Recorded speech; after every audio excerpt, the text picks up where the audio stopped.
Hi everybody, this is Lucas Zanna. You're listening to Love, Guns and Freedom. We're here in the second hour and we talk about guns. First of all, a little bit of news. You know, there is something always happening. It's like a battle. It's like sometimes we win, sometimes we lose, but the point is we always keep fighting. And this is a fight of the idea, it's the fight of our values. Of course, for example, there is an interesting news coming from Target. Hey Jim, by the way, you're there, right? I'm here. We are here with Jim Liensen from Lake Havasu from Apex Firearms. And, yes, sir. Very good, Jim. And by the way, did you hear the news about Target that says no guns allowed on premises? I just posted a forward onto 2 different pages as soon as I saw it, yes. So what do you think? What is your position about that? Well, I have several positions. Number one, this whole fiasco is generated by a political agenda that is being shoved down everyone's throats by Michael Bloomberg and his group. So I see this as an attack. It's a political attack. To me, it seems very obvious because I've been watching it happen for a couple of years now. This is this Moms Demand Action group, which is a front group supported by the Bloomberg people who are spending $50 million to combat our rights as Americans to protect ourselves in the public. So what they're doing is they're going out to companies like Target, Jack in the Box, Sonic restaurants, Chili's, Chipotle Grill. I mean, they're going. This is all recently too. They're going after them and saying, you need to protect your citizens by not allowing guns inside. And then, funny thing, Jack in the Box, for example, just in the last few weeks, has had 3 violent armed attackers coming into their gun-free zones, and it's horrible. So what do? I make it publicly known that I do not frequent those places, and I go to their competition and let both know about it. So I call it a double whammy boycott. I agree, Jim, by the way. And double whammy boycott, and please continue what you were saying. Well, I just say it's a double whammy because they don't get my business and their competition gets it, and I tell them why. And I receive a lot of support that way. Now, I have to also admit that as a gun guy, it's my responsibility to be a good ambassador of guns to continue and spread a good image of gun people.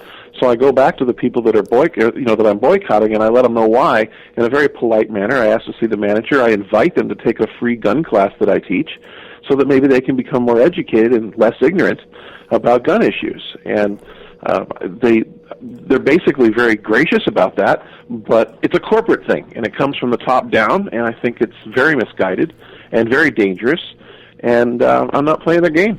I agree. And by the way, this is something that is happening everywhere. And you're right, this is not just some sort of accidental, sporadic situation. There is a plan behind. My position, it's pretty much like yours, and that's, for example, even here at local level, for a few years ago, about 4 years ago, we had a situation like this with the National Bank of Arizona in Golden Valley. And I tell you, the good thing is that I really believe what you just said, just to be there and be polite and inform them that we will bring our business somewhere else. We will vote with our dollars. It can make a difference. And just to let you know, I posted a video on YouTube. You can check it out. In just 72 hours, we were able to do in Mojave County, and also I think with the help of other gun owners around Arizona, to change the policy of a national bank, just with few hundred phone calls, or even less. So I really believe that's a battle, as I said, it's a battle of ideas. I also believe, of course, that business, especially private business, they have the right to make money or lose money the way they choose. You know, it's right. It's their business. I believe that there is a point that it's our responsibility, because sometimes I really see a lot of friends that I also consider friends, people that are gun owners. For example, there are restaurants, a restaurant like, I want to mention some name, like in Havasu. One time I drove all the way for this restaurant called Red Robin's. Oh, they've got 2 signs on their door. Yes. And, I drove all the way. I was with friends, and I said, sorry, guys, we can't bend over here. Because at this point, I would feel like an hypocrite if I go there and I comply. So I just say, okay, I show him $100. I spoke with the manager, and I say, you know what, we're out of here. Really? I say, yes, we're out. We don't even get in. So anyway, and whatever, even if we don't win all the battles, but at the same time, we do our best. Because at the point... I have a really strong statement if you'll let me say it, I'll be glad to. But it might get us into trouble and it might get us both on another watch list. But I'm willing to say it if you'll let me. Don't worry about it. You can say whatever you want. All I care, we are FCC compliance with lingo. The rest you can say whatever you want. Go ahead. I won't swear, but it's a touchy subject. I look at the Second Amendment as a right, not a privilege, and it is a protected right as far as I'm concerned. Can you just imagine what would it be like if a restaurant said, well, we don't really mind if lesbian, gay, transgender people come to our store and spend their money with us, but could you just be a little less flamboyant about it? I understand. No, I completely agree with you. This is Can completely... you just imagine what would happen? The outcry would be enormous. Yes. That's the way I feel. Leave your rights aside, but come and spend your money with us. Yes, no, I agree. By the way, there are some restaurants, like going back to Red Robin's, last time I checked, they also tell you pretty much do not. They tell you what type of T-shirt you should wear, and I understand you want to be polite, you want to respect other people's rights, but to put it in writing, it's almost offensive. I mean, for me to tell me that how I should talk or behave on a sign, I feel like I'm treated like I'm 6 years old. So, unfortunately, yes, there are some business that they just focus on the Second Amendment because we know there is a politicization behind, there is an agenda. But unfortunately, there are also some business that they really start to get even into the First Amendment. But, you know, it doesn't work for everybody. As you know, if you are, like we have now the situation for the gay agenda or lesbian agenda, well, anything goes there. If you're a regular person, they pretty much can do everything they want to you, in theory.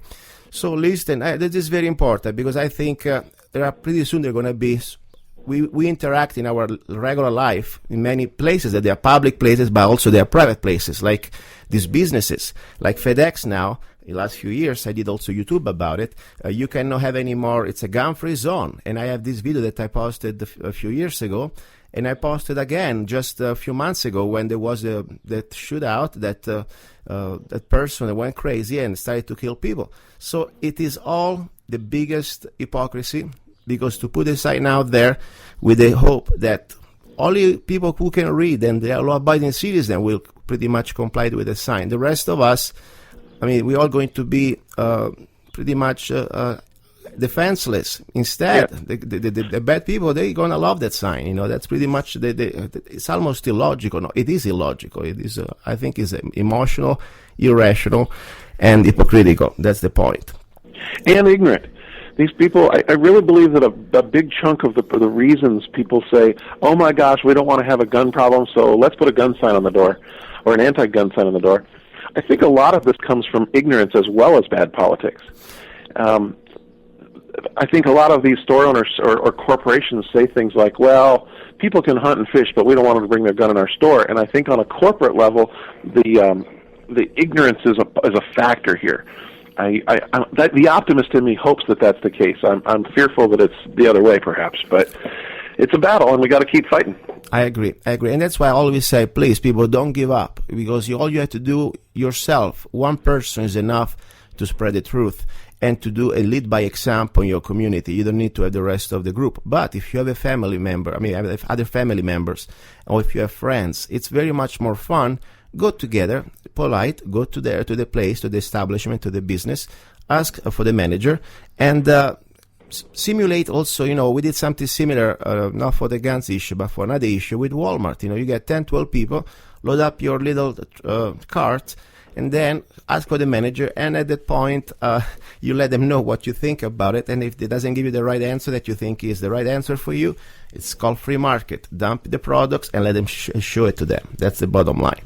But listen, back to us now. Today's topics, it is going to be about handgun caliber. There is always this huge debate on YouTube or everywhere on message board, what is the best caliber, and times, my opinion right now, especially with the economy and the new economy of the ammunition, I think I would like to reevaluate, because normally I would say, what is the best caliber? The best caliber, in my opinion, is the biggest you can handle, and you can manage the recoil, and you can be accurate. So it's all relative, because bigger the bullet, bigger the hole, and bigger the shock. But also in this new economy, I really start to have some different opinion about it. because I want to train as much as I can, sometimes, and I want to be sure that I can have access to ammunition. So, first of all, I ask you, what is your best caliber, in your opinion, for you when it comes down to handgun calibers? Well, I think you said it very well to begin with. The largest caliber you can handle and control and be accurate with is the caliber for you.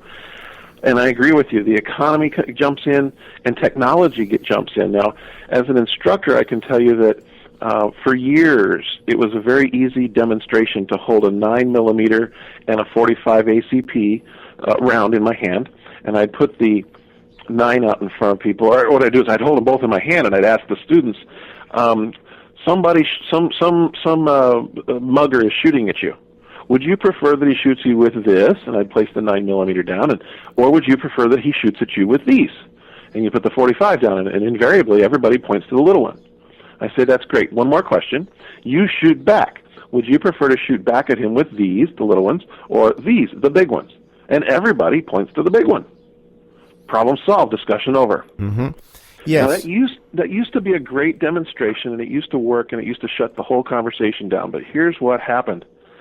We now have technology that is making 9mm almost equivalent in real-life data. This is from thousands of civilian, police, military shootings that show that as long as you put the round in the right spot, meaning the center of mass, yes, the bullet will do the job. If it's a high-quality, hollow-point defense round that's made in 9, 40, or 45, or 38 special, coming out of a revolver, it's going to do the job.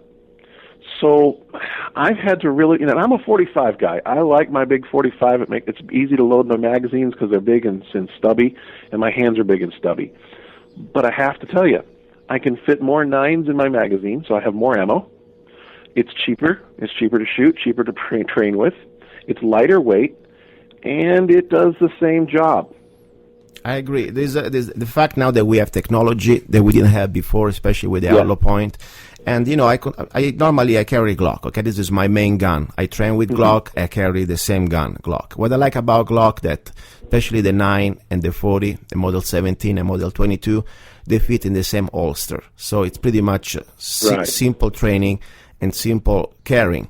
I don't need to change much at all. Now, I used to be mostly a 40 caliber guy for my own personal, as I said, all I care that I hit the target before he hits me. So at that point, I always say that the person is the first element, because I can have the biggest gun. There is some sort of a saying, I'd rather be hitting something with a 22 than missing it with a 44 Magnum. Okay, I mean, good point. The point is whatever is comfortable for you to be accurate. And even a 22 long rifle ammunition can be lethal. Normally, they are the most lethal out there because most people die out of this. But of course, for a regular idea of self-defense, I like to have a bullet that has some sort of a grain as big as possible that I can handle. I used to be a 40 caliber Smith & Wesson. I like the Glock 22. I think it's a good compromise of ammunition capacity between the Model 17 and 9mm and the 45. I like it because they're lighter than the 45. Lately, I started to realize that now the 40 caliber ammunition, they start to, especially if you buy good stuff in brass, it's talking about $20 a box, okay? And don't get me wrong, it's something that is important, you spend the money. But I like to train as much as I can, and I'm able to buy, for example, for my Glock 17, Russian steel case ammo for like $10 a box. So I started to reevaluate my carrying, unless I am in the outdoors, for example, where I may find the big animals, then I would carry there my Glock 40. But normally, in the regular scenarios of citizen, in the urban scenarios, I start to really train a lot with 9mm, and I carry 9mm. Because, as I said, even now we need to start to think about how much can we train, and if you got the right 9mm, I believe if you are accurate, the 9mm, especially the new technology, can do the job as well as the 40 or the 45. You bring up another good point there, Luca. It depends on where you're going. You mentioned if you're going out in the outdoors, you might want to take something for a different critter. That's a really good point, and I'll be honest with you. My daily carry is a single stack 9mm. It's on my hip as we speak. Mm-hmm. But I live in Lake Havasu. Yeah. And when I evaluate my personal protection plan of the day, I have to say, well, where am I going today? What am I likely to face or unlikely to face? In our city of Lake Havasu, I really don't believe in my heart that I'm going to be attacked by multiple assailants. I think most likely if I were going to be attacked in Lake Havasu, it would be a single assailant. So I don't feel that a high-capacity magazine is totally required. That's just for me. Now, if I'm going to Vegas or Phoenix, I think the likelihood of running into a group of individuals meaning harm to me might be much higher, and I'll go to a different gun. I'll probably go with a high-capacity magazine that holds 16 or more. Okay. What is your single stack gun that you carry normally in a millimeter? What type of gun? I carry an XDS, okay, and I have one in 45, and I have one in 9. Okay, so that's your base gun is the XDS? Mm-hmm. Very good. Yeah, that's true. Normally you need to evaluate where you're going.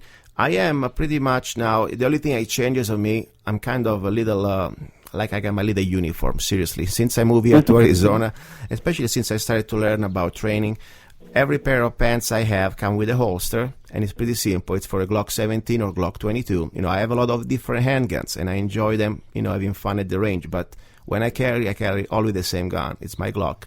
And then, as I said, I have on my belt, I have my little pouch that carries 2 extra magazines. No matter which magazine, no matter if I go to the office or I go to I don't know, feed the chickens, whatever, it comes with my pants. Because I say, it's true, the only difference for me at that point, if I know that I'm going in an area like wilderness, there will be like, I don't know, mountain lions or different animals that will be bigger than just the average man. At that point, I may switch to a 40 or to a 45. Sure. But regardless, I always think, one time I was in California and I heard a story about a wood deer shooting. And this was a policeman who was in civilian clothes. He was off duty, and he was with his little kid, okay? And he was going to a little grocery store. Out of the blue, there was a robbery, and there are more than 2 individuals robbing the establishment. This guy, as much as a good heart, unfortunately, he was doing, in my opinion, and also according to many other professional opinion, the wrong thing. First of all, he had a kid with him, and that was, already something that you're supposed to focus on. But regardless, he started to engage these 3 people, these 3 scumbags, with a little 38 special with probably 5 shots, okay? Mm-hmm. And I don't think he had even extra clip. So what happened, he started to engage the people, the criminals. And then when the criminals the gang member found out that the guy didn't have any more ammo, it's easy to run out of 5 rounds. He came close. The policeman was hiding under the car. He came close and he faced the policeman, and instead of shooting him, he shot his kid and he left. Wow. This is something I heard a long time ago when I did my first handgun class for a concealed weapon permit, was for the Utah license, CCW in California. And I said, wow, you never know. You never know. The moment that you start to engage a bad person, you never know. That's why I get almost like, I don't think anymore. I say, okay, it's true. 99% of the gunfights probably last 2 seconds, 3 seconds, and normally takes no more than 2 or 3 rounds. That's right. 2.5 rounds per bad guy and 2.5 seconds. Yes. But think about it. What if, especially where I live, I live in the middle of open land, it's sometimes I can drive for miles and there is nobody around. And let's see if I get approached by some criminal, somebody that has bad intention. And what? If I run out of 8 rounds, I always carry with me, as I said, no matter which Glock, at least 3 magazines. 1 in the gun and 2 on my belt. And then, as precaution, because call me a little paranoid, but in my car, I always have an extra 50 rounds in a box, whatever caliber I carry. And well, that's a great plan, Luca, because you bring up another good point, and that is time for help to arrive, or backup, as we would say. If you're out in the boonies somewhere, you're alone, you don't have enough ammo. Exactly. So I think, it's like the spare tire. We always try to prepare for something we hope never happens. But since we carry a gun, I really believe that we want to do our best. So as I said, guys, you have a lot of caliber out there. Try to think, first of all, the one that's more comfortable for you. That means that you can hit the target without, having too much problem with the recoil. And more important, the one that you can also at the same time afford to train enough, because it would be nice to go back to the old days where a box of 45, I remember I used to buy 45 Wolf for $10 a box, okay? Right, back in the old days. Yes. Now I saw the CCI, I saw some aluminum case at Walmart for $24 for 45. I think you're absolutely right. And we forgot about some of that technology stuff too. I have a lot of my clients that they're not in a remote condition like you or I might be. They're downtown all the time. They're in an urban environment, and they always ask, "But what about the 380?" And I have to say, if you go into any gun shop in America, you're most likely going to be laughed at for a little while if you mention 380 as a protection round. But just like the technology has helped the 9 compete against the 45, the 380 now, this year, maybe not 5 years ago, but now the technology in some of these 380 pistol rounds is very interesting. I wouldn't suggest that it is adequate, but it's a whole lot better than nothing. And it's becoming a round that is a respectable self-defense round. So if you choose not to carry a full-size gun, or if you just don't want to, 380 is becoming a more reasonable thing to consider. For me, I choose to carry a 9 as a minimum, but there are 380s out there that can do the job. I agree. And by the way, I'm glad you brought up the 380 because I have a kind of a personal opinion about that. In my opinion, if you can shoot a 380, you can also shoot a 9 millimeters. And why I like to keep it, first of all, I like to keep things simple. 9 millimeters is something you find everywhere in the world, okay? And it's cheaper than 380. Way cheaper. You got better performance, and you're going to spend at least 30-40% more sometimes on 380 or something you get less. I don't see the point, seriously. You can get some very small hand pockets, 9 millimeters guns that they're the same size of the 380, and you can have better ammunition, better performance, and of course also better price. I think, I would never, I had sometimes, friends, hey, would like to buy this 380? Said, no, I keep my calibers pretty simple, 9, 45, or 40. And then when I go in the revolver world, 38 or 357, simple as that. And the same philosophy carries over. Yes, exactly. But, it's good if somebody really likes the 380 because maybe you found a little gun that is so, for you, means it works fine and you got the money to spend for 380 ammunition, that's fine. As I said, I saw, also a new type of brand. I forgot the name, but it's a very high-performance brand. And the owner of this brand did a test. With the 380, he went to hunt for a hog, like a wild hog. And he knocked it down with one round, according to the report. So there's a lot of new technology now.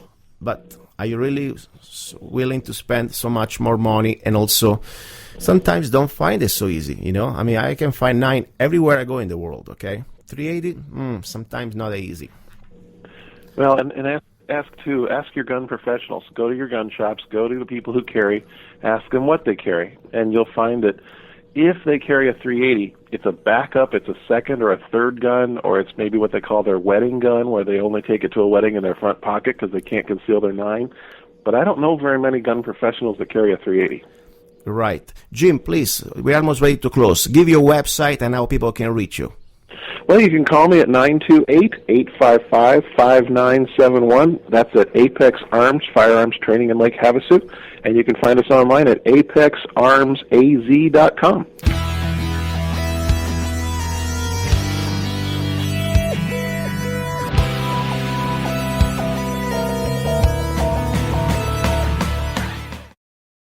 GMN is killing communism, one show at a time.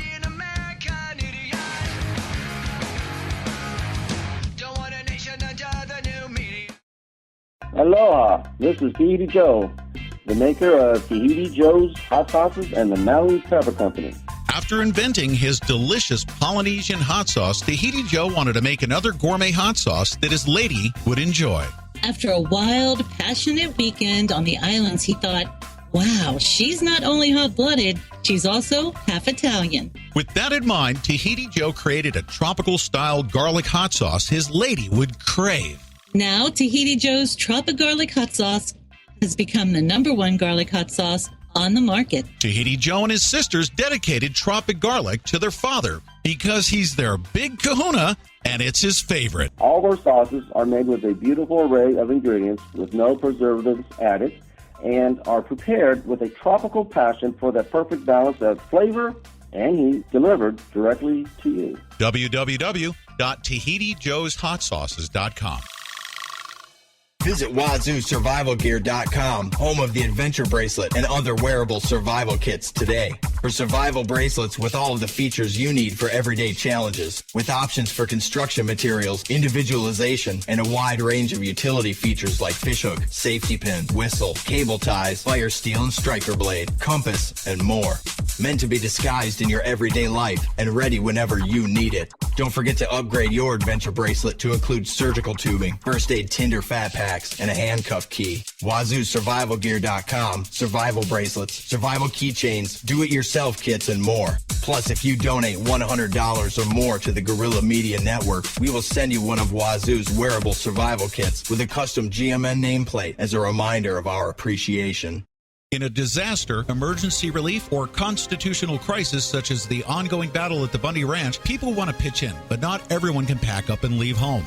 I'm Pete Santilli, and I can tell you firsthand from being on the ground at the Bundy Ranch that the standoff with the BLM was a victory, but the most critical phase we're in now is to hold the sacred freedoms we've seized back from a tyrannical federal government. People from all over the country are continuing to pour into the Bundy Ranch, and when they made their list of items needed to sustain their freedom, their priorities should have been as follows: food, water, and if necessary to defend their liberty, ammo. But let's face it, no matter how many people stand in defense of their God-given rights, no matter how many citizens stand in defense of our peaceful protesters, and no matter how much we can achieve together by defeating tyranny, we have to hold our ground and sustain our patriots with the necessities of life. That's why I've teamed up with Steve Shank's My Farm in a Box. Visit GuerrillaMediaNetwork.com/food to keep the food supply lines of liberty flowing to the patriots on the ground. The Bill of Rights contains the first 10 amendments of our Constitution. They guarantee the specific freedoms Americans should know and protect. Our liberty depends on it. I'm Dr. Catherine Albrecht, and I'll be right back with an unforgettable way to remember one of your constitutional rights. Your search engine is watching you, recording all your searches and creating a massive database of your personal information. That's creepy, but it doesn't have to be that way. Startpage.com is the world's most private search engine. Startpage doesn't store your IP address, make a record of your searches, or use tracking cookies, and they're third-party certified. If you don't like Big Brother spying on you, start over with Startpage. Great search results and total privacy. Startpage.com, the world's most private search engine. Imagine your mom and dad are getting ready for bed. They pull back the covers and find a third party there. He announces, "I'm with the military and I'm sleeping here tonight." That shocking image of a third party in my parents' bed reminds me what the Third Amendment was designed to prevent. It protects us from being forced to share our homes with soldiers, a common demand in the days of our founding fathers. Third party, Third Amendment, get it? So if you answer a knock at your door and guys in fatigues demand lodging, tell them to dust off their copy of the Bill of Rights and reread the Third Amendment.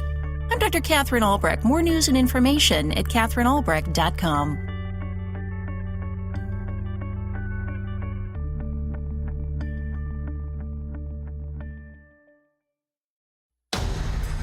Infidel Body Armor, made in the USA, an Oath Keeper and disabled veteran-owned business in Texas, selling to U.S. patriots concerned about any type of ballistic threats when it hits the fan. Not just law enforcement and military. The engineers at Infidel have designed lightweight, wearable, and durable body armor with life-saving reliability, made with military-grade steel and capable of withstanding hit after hit from high-velocity, large-caliber rounds. From rapid deployment systems to tailored models, Infidel Body Armor has all the right gear, especially suited for any grid-down situation. Infidel Body Armor sold at a fraction of the typical cost for police and military gear, which is designed to be replaced after ballistic impact. Remember, in the middle of societal collapse, replacement ceramic and Kevlar will not be easily found. Infidel's Armor Combo with plate carrier, front and back plate start at $375. Visit GuerrillaMediaNetwork.com/infidel to check out Infidel's Body Armor and make sure you let them know you heard about them on the Guerrilla Media Network. Nobel Prize winner Alexis Carrel, cell biology researcher, discovered a detoxified and nourished cell lives in a state of eternal youth. Clean cells will result in improved energy, mood, blood sugar, liver function, and skin health. Also, you can lose fat and keep or gain muscle and reduce or eliminate inflammation and more. To discover how to detoxify and nourish the 100 trillion cells of your body, call this free recorded message at 866-844-1047. That's 866-844-1047.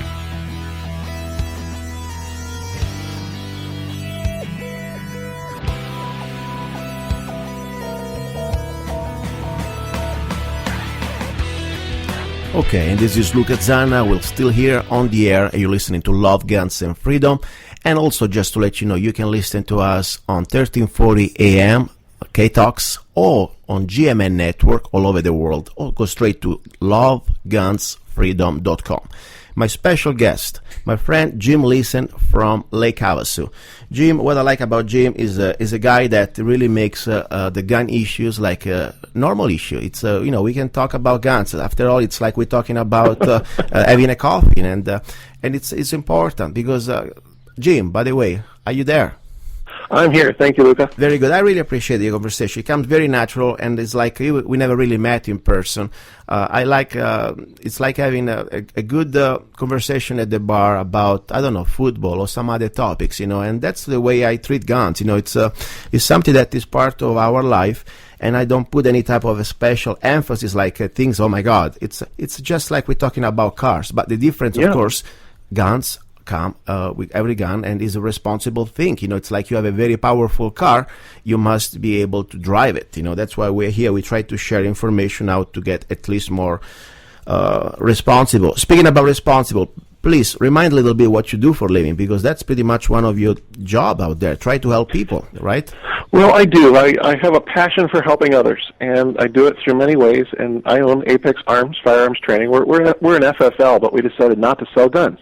Okay. So we decided to focus on firearms training, and we're finding that people really appreciate good training that is not boot camp based. It's not drop and give me 20 type style. Mm-hmm. It's a what do you think you need, what do you want, where are you going, and how can we serve you? So we do a lot of basic firearms training, a lot of intermediate firearms training, far beyond what you'd call a CCW type class, which is usually just a here's the log, let's get your fingerprints and take your money kind of a thing. So yes. I really do enjoy it, and like you just said, and you said it very well. I like to talk about guns in just about every category. Over beer, over coffee. I can talk about the politics. We can talk about the technical aspects of it. We can talk about the sport. We can talk about the history. We can talk about the literature. Gun culture in America is the freedom of America, and it goes across all topics. I can talk about it with liberals. I have lots of liberal friends that are also gun people, and we can talk about hunting, and there's just no topic is off limits. Perfect. Today's topic I wanted to talk about, we talked before in the first part of the first hour, we talked about what caliber would be your favorite caliber for handgun. Self-protection, self-defense. Now, I would like to talk about rifle. I understand that 90% of the situations, self-defense, normally we don't carry with a rifle on our back. That's why we have a handgun. That's why in most of the self-defense situations, handguns are involved. But I also believe, this sort of, I don't know if it's a proverb or a quote, your handgun is to defend your person. The shotgun is to defend your castle or your home, and the rifle is to defend your liberty. That's pretty much the idea why a rifle. But also, rifle, in my opinion, depends where you live, can be a very important, helpful tool to defend also your life, because there have been many home invasions that have been avoided or stopped with rifles, okay? So I believe the rifle, it's probably, in my opinion, it's even more important than a handgun. If I had to choose one weapon only, I was given just one weapon only, I would buy first the rifle. Even it depends, if I was living in some other part of the world, maybe I would opt for a handgun because I cannot carry a rifle wherever I go. But in Arizona, I always carry, for example, my AK-47 in my truck because it's legal and I can do that. So, and sometimes if I cannot carry my truck, I always have one in my backpack, So it's pretty much kind of, I believe that the rifle is very important. What is your favorite rifle, Jim? That's That's a great question, and I was hoping you wouldn't ask me that, because I'm not sure I have a good answer for you. I love so many rifles, it's hard to describe.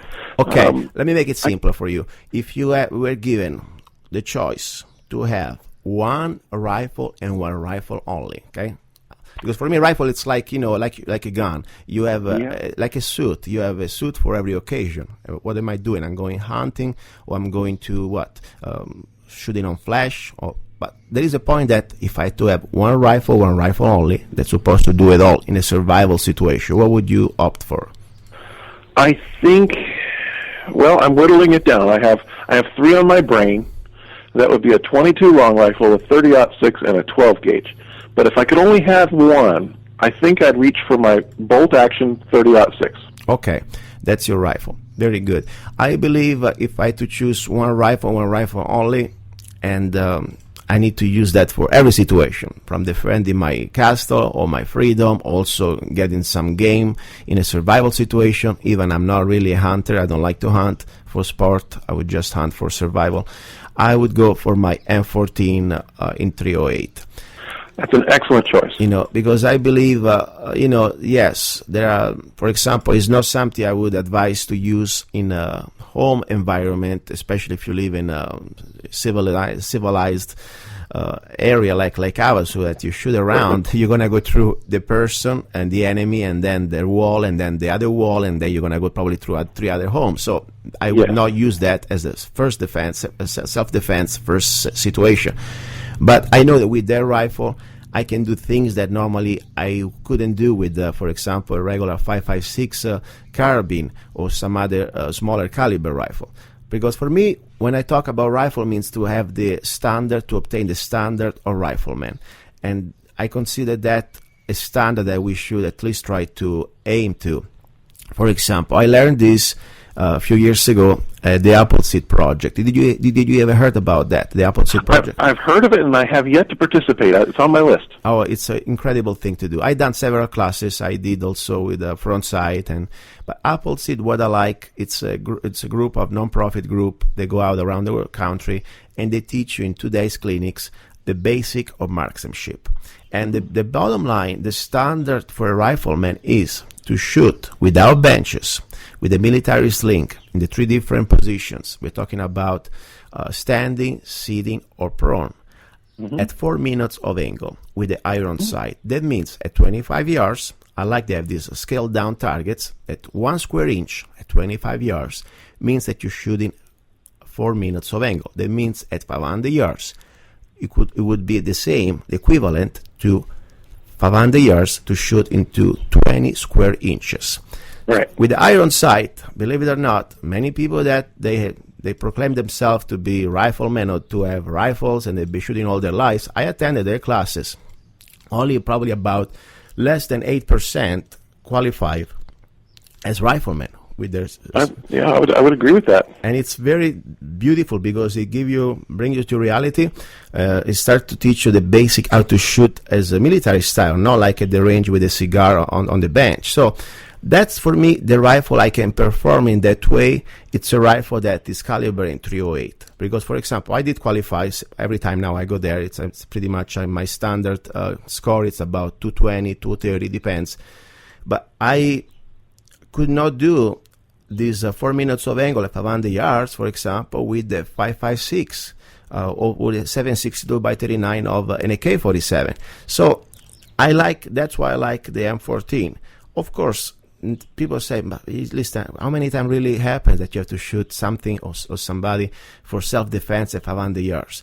Probably, hopefully, never in your life. But you know that when you have the type of skill and you have the type of tool, a rifle that can give you the type of performance, you can be sure that 99% of the scumbags out there will never get close to you. Because I tell you, not even professional people, now if you go to the regular new Army standard, they don't teach anymore marksmanship like they used to do in the 70s or in the 60s, I'm unfortunately aware of that, yes. So now for us citizens, it's very important, I think, to get this skill back and to go back to be a rifleman. So that's pretty much something I wanted to share. So what do you think about, for example, now the 5.56? What is your opinion about that? Well, I think it's an excellent round, and I like to tell people there's a caliber for every critter, starting with a BB gun and going up to anything you want to carry. And when you asked the question to me before, what would if you only had one? The reason I choose the 30-06 is because, like you, I can be accurate out to 400 or 500 yards with it. I have to use an optic to do that. I can't do that with open sights, or at least I don't have the open sights that have the small aperture and the target sights. But I couldn't qualify either with that standard unless I had a scoped optic. But with a scope optic, I can easily do that. But I can take any critter on this continent with my 30-06. Exactly. Whether two-legged critters or four-legged critters. Mm-hmm. And like you said, you can reach out that far. When we talk about self-defense, we have to talk about in the legalistic form. We have to satisfy three criteria: is the bad guy showing intent to do you lethal harm? Yeah, he's shooting at me. Does he have the means to kill you? Well, yeah, he's shooting at me. Is it an imminent threat? Well, I don't know. He's 500 yards away. Yeah. Well, if the bullets are landing nearby, then it's an imminent threat. So you need to be able to return fire like that. Exactly. Because the point. If you're out go ahead. I'm sorry. No, go ahead. Sorry. Go ahead. Sorry. If you're in a hunting situation, and if it's a survival hunting situation, you need to be able to make the shot. You can't hurt the animal. You have to kill the animal. And again, we can go after bear, elk, moose, anything, all the way down to rabbits if we had to with a 30-06, and it comes in a wide variety of calibers. So that's why I chose that one. But I own 5.56 also, and I love that gun primarily because I can hold more ammo. I can shoot it quicker. It's smaller. It's lighter weight. I can carry it easier. It's more likely to be in my vehicle than my big old bolt action. Yes. So, again, it kind of comes down to like our past discussions. You kind of have to evaluate the situation and have the according arm at hand.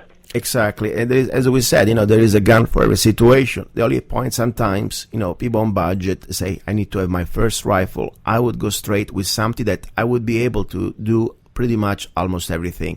Because it's true, as you said, the civilian self-defense situation must be an imminent threat. You can technically, if somebody, let's say, is pointing a handgun at you at 500 yards, that's not an imminent threat really, because first of all, exactly.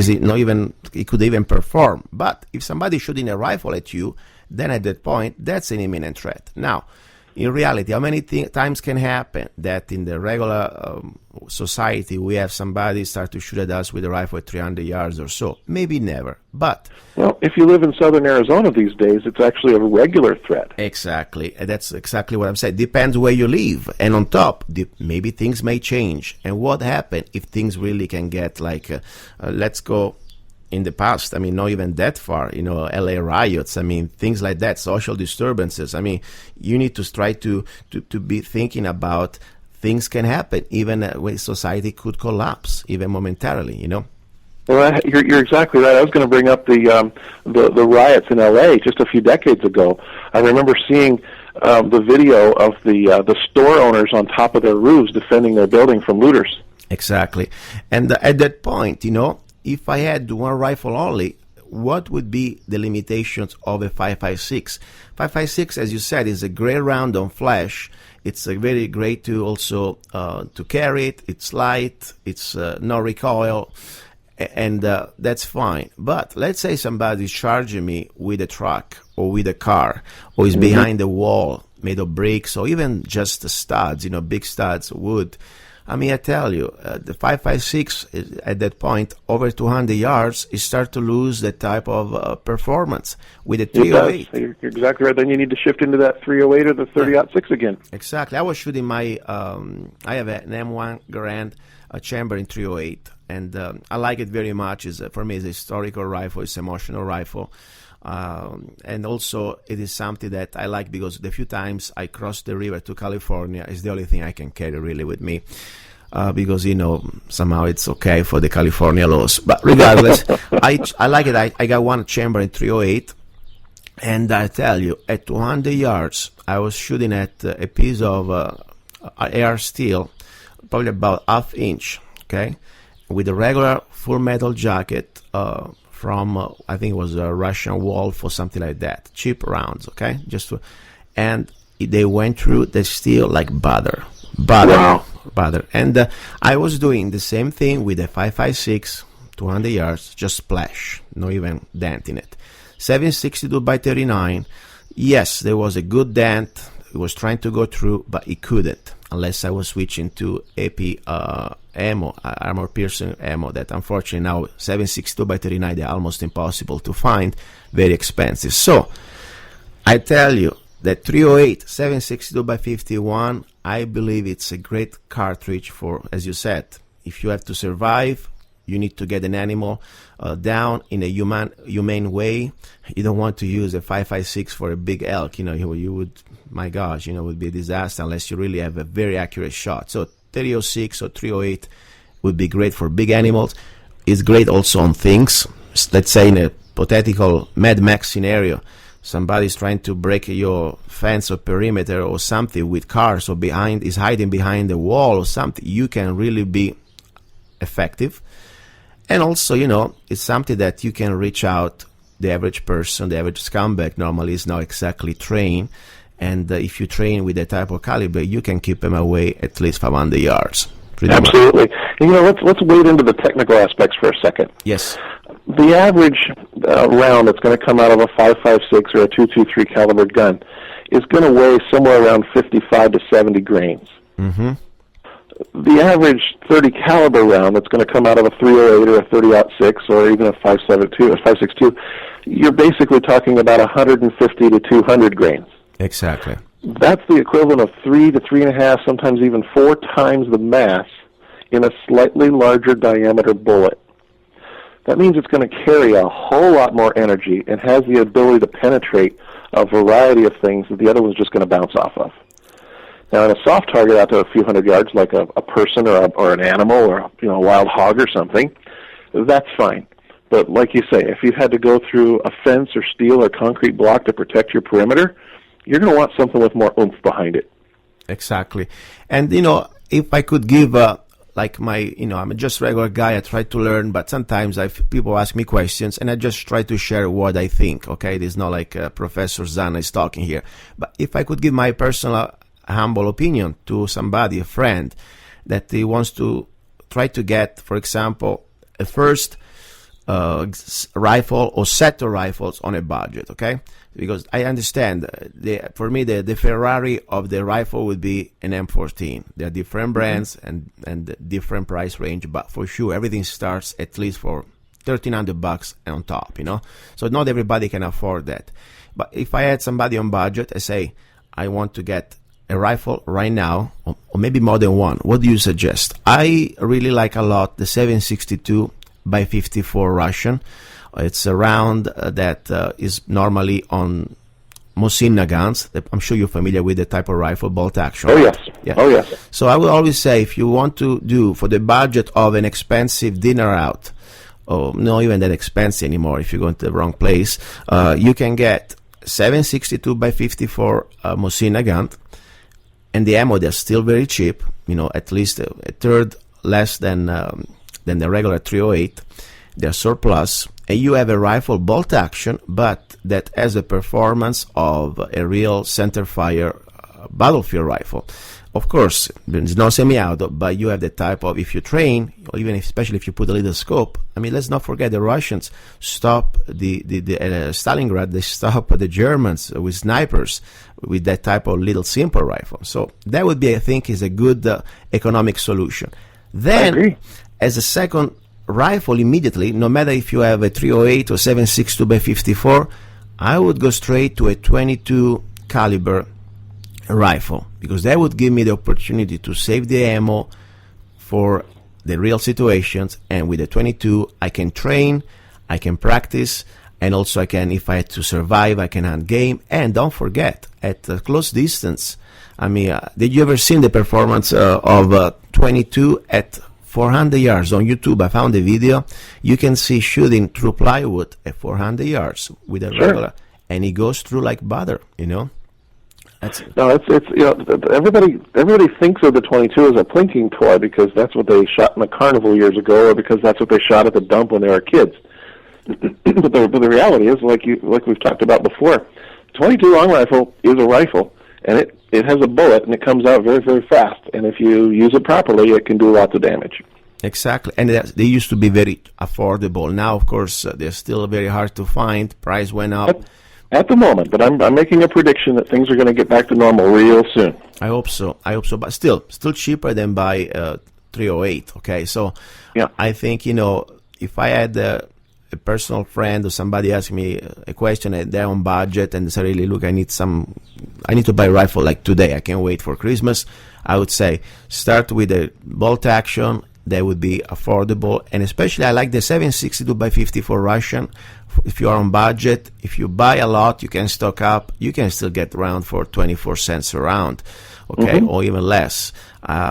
So that would be a great way. You buy one rifle, you can put a little scope, and you stock up on ammo, and that would be your main rifle, battlefield rifle. Then, with a little budget, really with little money, I mean, we're talking about $150 for a good Mosin Nagant. You can put an extra $200 for a good Ruger 1022. Then at that point, with $350, less than the price of a Glock, you can have a real rifle set. You can have 2 rifles. And the 22, I believe, in my opinion, is one of the best way to train. For example, when we do the Appleseed clinics, they have these targets. They are scaled down at 25 yards, and we were talking about 1 inch target, 1 square inch target, and of course, reproducing scaled down visual targets. Normally, you will shoot at 100 yards, 200 yards, 300, and 400s. So, a beautiful thing that when you put these little targets at 25 yards, the way that they are scaled down, they look like you're shooting at these different several distances. And they say at the beginning, especially for people that didn't qualify yet, use the 22 because you save the ammo and you have less problem to work on the recoil. So that's something very important. And that's why I like the 22, especially if you got a Ruger 1022 and you can get some aftermarket sights. There is this front sight and rear sight for the Ruger 1022 that they sell, that they have the same sight picture of the M14. And you put a little sling and you feel like you're shooting with a real rifle. And you get to ingrain all those good habits of sight picture, sight alignment, and trigger press, all in low recoil and low money. Exactly. On top, when you have recoil, the problem is sometimes you start to do mistakes that you cannot really visualize immediately. Instead, shooting without recoil, it can give you the opportunity to focus on the basic and the 6 steps how to shoot straight with the rifle. By the way, next time I would like to talk about that a little bit. And meanwhile, I want to thank you again because, it's very nice to share this information with our listeners. Guns, as I said, guys, they're just tools. It's the man or the woman, the human being behind that creates the difference between good and evil with a gun. And that's why we're here. We want to give a good information to good Americans or good people that one day, maybe never, but if they have to, at least they be able to defend life or freedom. Please, Jim, say again your website, how people can reach you. I appreciate that. Go ahead. Oh, thank you. You can reach me through my website at apexarmsaz.com, or you can call me at 928-855-5971.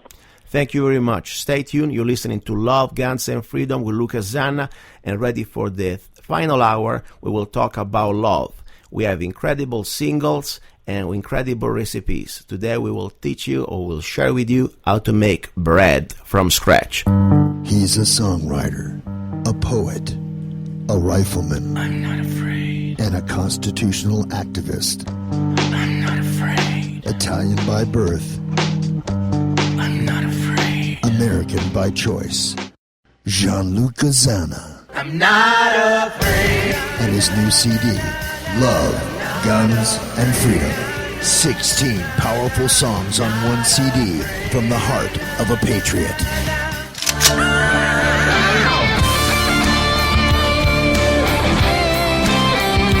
For download or to order the CD, go to www.lovegunsfreedom.com. That's www.lovegunsfreedom.com. Lyrics for your mind, music for your heart. Gianluca Zanna's new CD, Love, Guns, and Freedom. RadiationDefender.com, your source for the Health Ranger's most important product to date, Cesium Eliminator. Developed by food science researcher Mike Adams, this patent-pending proprietary formula of zeolites and other ingredients called Cesium Eliminator helps support your body's natural elimination of lethal cesium isotopes.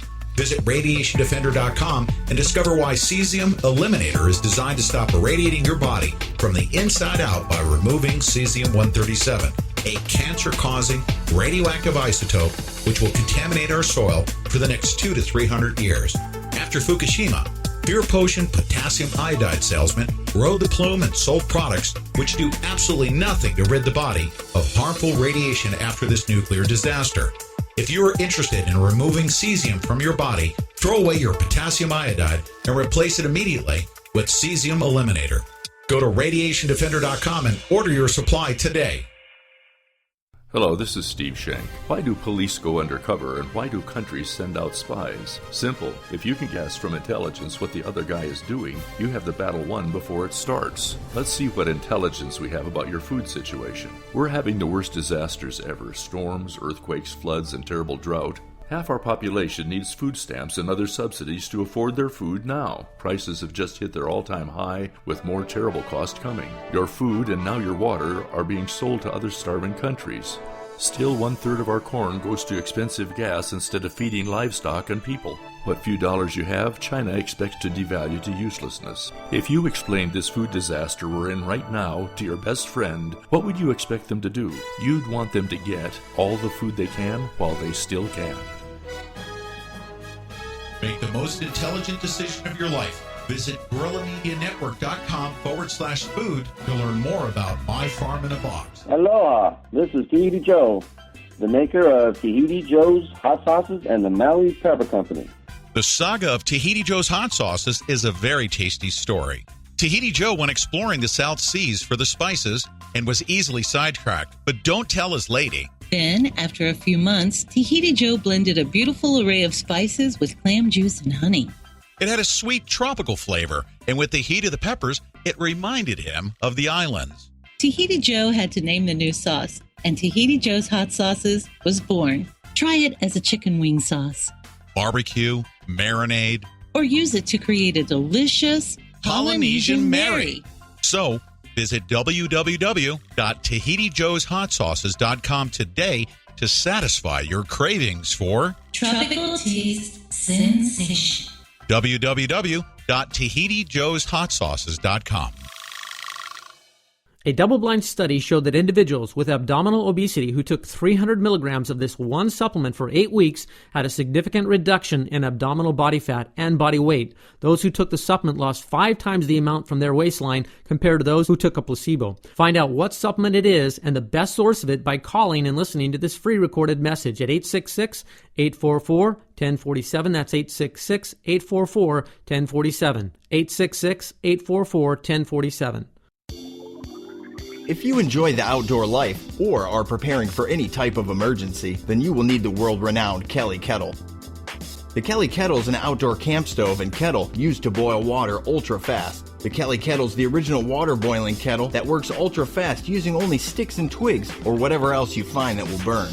Don't waste your precious resources on heavy batteries and fuels. For over 100 years, this unique kettle has made boiling water in the outdoors quick and easy, even in the most extreme weather conditions. Whether you are cooking or boiling, you will appreciate the compact, lightweight design, super reliability, and a rugged durability that will last a lifetime. If your life depended on the features of an outdoor pro at a casual camper price, you would go to www.kellykettleusa.com. Enter Pete10 for 10% off whichever Kelly Kettle size fits you or your family best. The Bill of Rights contains the first 10 amendments of our Constitution. They guarantee the specific freedoms Americans should know and protect. Our liberty depends on it. I'm Dr. Catherine Albrecht, and I'll be right back with an unforgettable way to remember one of your constitutional rights. Your search engine is watching you, recording all your searches and creating a massive database of your personal information. That's creepy, but it doesn't have to be that way. Startpage.com is the world's most private search engine. Startpage doesn't store your IP address, make a record of your searches, or use tracking cookies, and they're third-party certified. If you don't like Big Brother spying on you, start over with Startpage. Great search results and total privacy. Startpage.com, the world's most private search engine. Imagine 4 eyes staring at you through binoculars, a magnifying glass, or a pair of X-ray goggles. That imagery reminds me that the Fourth Amendment guarantees Americans freedom from unreasonable search and seizure. Fourth Amendment, 4 eyes staring at you, get it? Unfortunately, the government is trampling our Fourth Amendment rights in the name of security. Case in point, TSA airport scanners that peer under your clothing. When government employees demand a peep at your privates without probable cause, I say it's time to sound the constitutional alarm bells. Join me in asking our representatives to dust off the Bill of Rights and use their googly eyes to take a gander at the Fourth. I'm Dr. Catherine Albrecht. More news and information at catherinealbrecht.com. GMN is the alternative to alternative media.